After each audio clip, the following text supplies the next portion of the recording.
The UK tax system is creating a brutal reality that is punishing your ambition. I just spent 9 hours doing my taxes. Why do young people want to quit the UK? Driving many professionals to rethink their work, their career aspirations, and their financial futures. Are millionaires leaving the UK? Do you think it has an effect on other people in society? So the question is, who picks up that tax gap? Recent data that we will discuss throughout this video reveals that significant numbers of UK workers are making dramatic changes to their careers.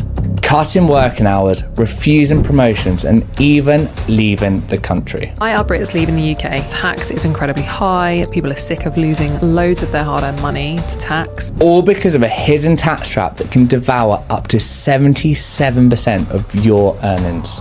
And that is before we talk about other deductions such as salary sacrifice and pensions, and even worse, before factoring in lost childcare support. This is unfortunately leading to a devastating crisis for the UK economy. And the scary thing is that most people aren't even aware of what is going on right now.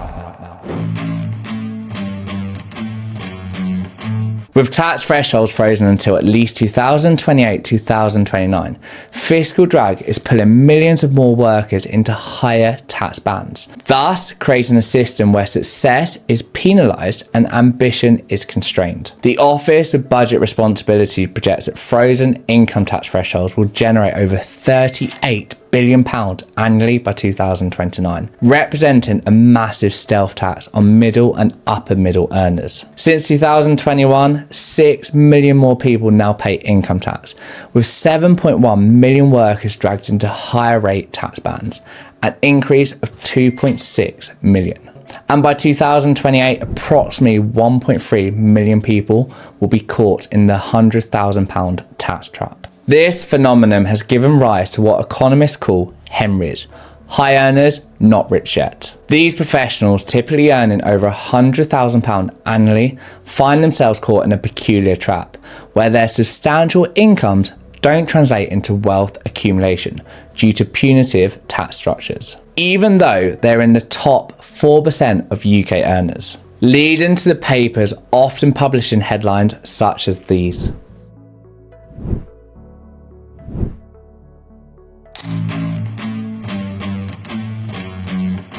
In the UK, we face a very weird situation that many people are blissfully unaware of, where every additional pound earned between 100,000 and 125,140 faces a stack of deductions.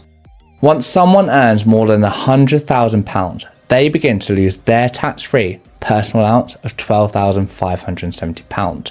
For every £2 over that limit, you lose £1 of your personal allowance until it's completely lost by the time you earn £125,140, creating an effective tax rate of 62% on that portion of income when combining income tax and NI, much higher than the advertised 40% and even the additional tax band of 45%, as you can see on screen now. And unfortunately for my Scottish friends, it's even worse for you at 67.5%. Then when you add student loans to this, which, let's be honest, a lot of HEMRIs have, you could be losing a massive 77% of your salary to deductions before you even receive a single penny, as shown on screen now. First, you've got the higher rate income tax of 40% on earnings above £50,270. Then you've got your loss of personal allowance, i.e. 20%, as £1 is claimed back for every £2 earned over £100,000. Third, you've got your national insurance contribution of 2% on earnings above £50,270.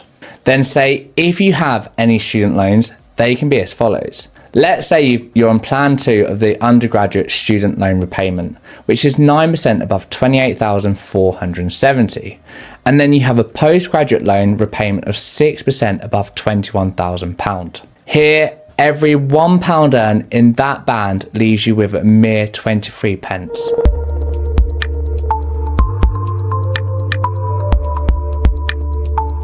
The number of people earning between £100,000 and £150,000 has increased from 474,000 in 2016 to 2017 to 1.01 million this tax year, according to HMRC estimates, an average rise of about 75,000 people per year. And as you can expect, the people earning these salaries are predominantly based down south, where cost of living is significantly higher.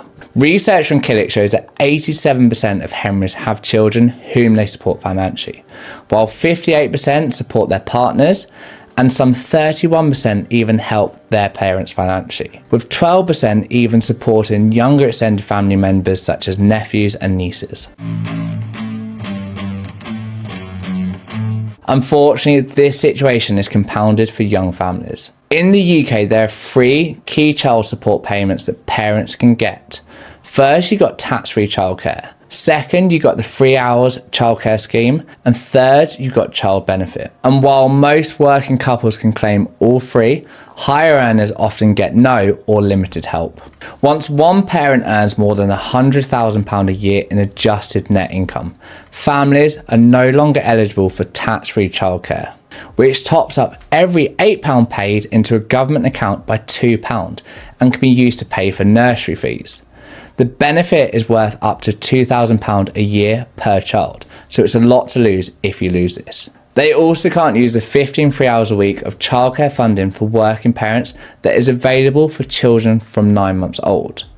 And the 3 hours available for children aged 3 and 4 is slashed from 30 to just 15 hours a week. And by September 2025, the scheme will be expanded to 30 hours for children from 9 months old onwards.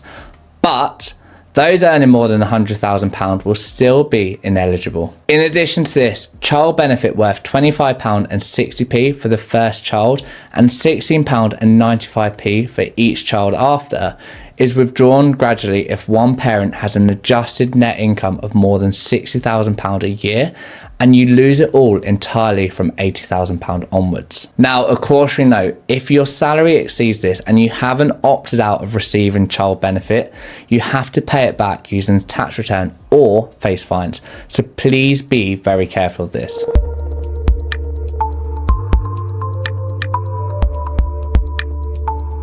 Here's a shocking example that I want to talk you through, where a £2,000 pay rise can cost you £12,000. If a parent with one child aged 2 and another aged 9 months was earning £99,000 adjusted net income a year, but was given a bonus or a pay rise of just £2,000, taking them up to £101,000, they could lose nearly £10,000 and have a top marginal tax rate of almost 600% according to AJ Bell.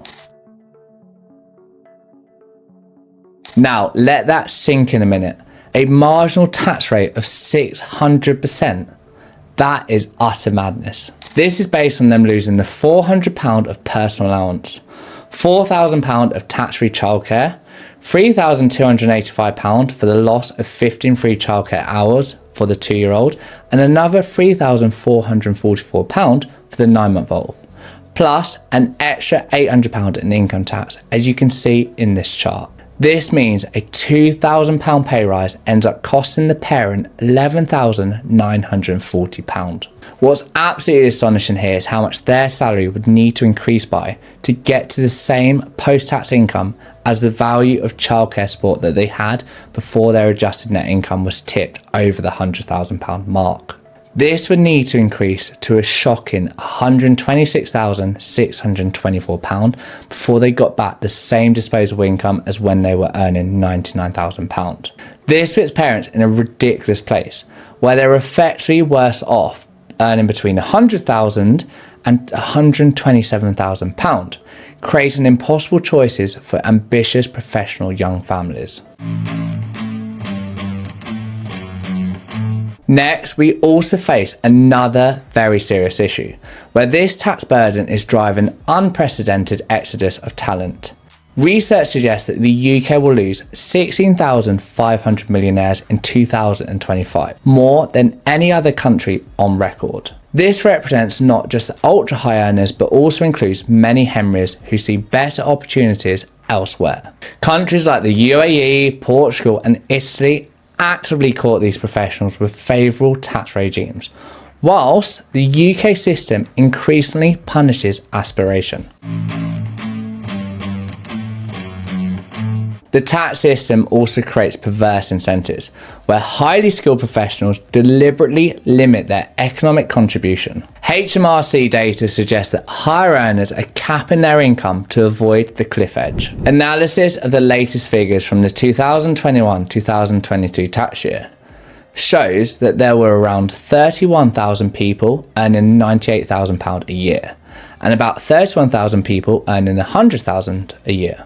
However, the number of earners rises suddenly to 41,000 for an income of £99,000, 10,000 more people than in the surrounding salary brackets. This represents a fundamental economic inefficiency, where the tax system actively discourages productivity and growth. BMA research reveals that 71% of doctors would avoid or limit additional overtime due to tax consequences, with 1 in 4 consultants having reduced regular overtime, which is combining to a loss representing 9.3% of England's consultant workforce. In other words, equivalent of 5,400 worth of consultants' capacity, causing a very difficult situation for the UK, where higher tax burdens might result in lower tax revenues, and at the same time, significantly reduce the UK's productivity as people either leave or decide to work less, potentially creating a lose-lose situation over the long term for the UK as a whole. The best way to avoid the cliff edge is to reduce your adjustable net income. This may sound counterintuitive, but there are ways to do it that make you better off overall. First, work out your adjusted net income by adding up your salary, savings, property and share income. Now, once you've worked out how much you need to reduce your net income by to get below the £100,000 a year threshold, or in truth, any tax band, you can then deploy the following techniques. Number 1 is to maximise your pension contributions.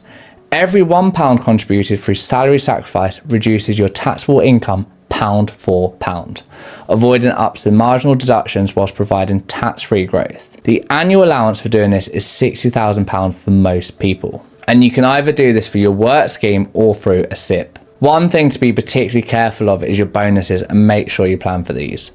Even if it's a case of just taking your bonus and putting it straight into your pension pot to avoid going into the higher tax bands. Number 2 is to consider strategic salary sacrifice beyond pensions. This can be through electric vehicle schemes, cycle to work programs, season ticket loans, and even childcare vouchers where they're still available. Third, look into providing gift aid donations.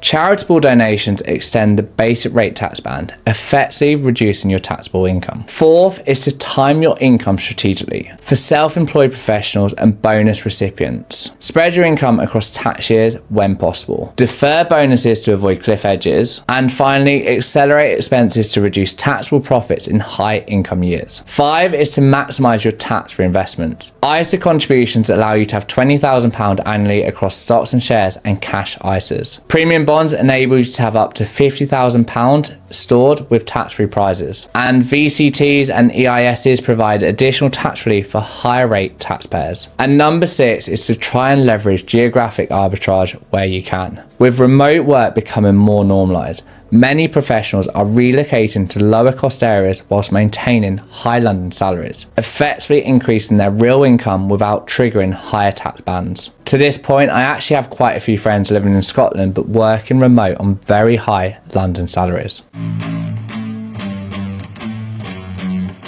The current system is forcing impossible choices on British workers. Until policymakers address these cliff edges and withdrawal tapers, talented professionals will continue voting with their feet, taking their skills, innovation and tax contributions elsewhere. For many professionals, the choice isn't between being rich or poor. It's between working twice as hard for diminishing returns, or finding ways to work smarter within a system that seems designed to hold you back. Now, if you found this video useful and would like to understand more about this topic, I'd highly encourage you to watch my recent viral video here on how £120,000 is the worst salary in the UK. Please also spread the message by sharing this video with your friends that need to see this. Until next time, ta-ra.